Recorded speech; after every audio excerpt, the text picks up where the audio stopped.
বকলি ভাজি করার জন্য পেঁয়াজ আর রসুন দিয়েছি। এখন তেল দিব, সামান্য তেল দিয়ে দিলাম।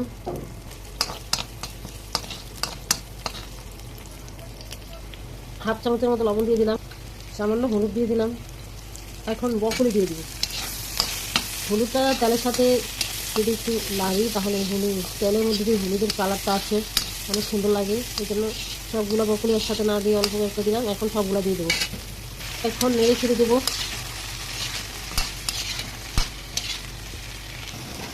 কাঁচা মরিচ কেটে দিচ্ছি, ধনে পাতা কেটে দিচ্ছি, তারপরে নেড়ে দিচ্ছি।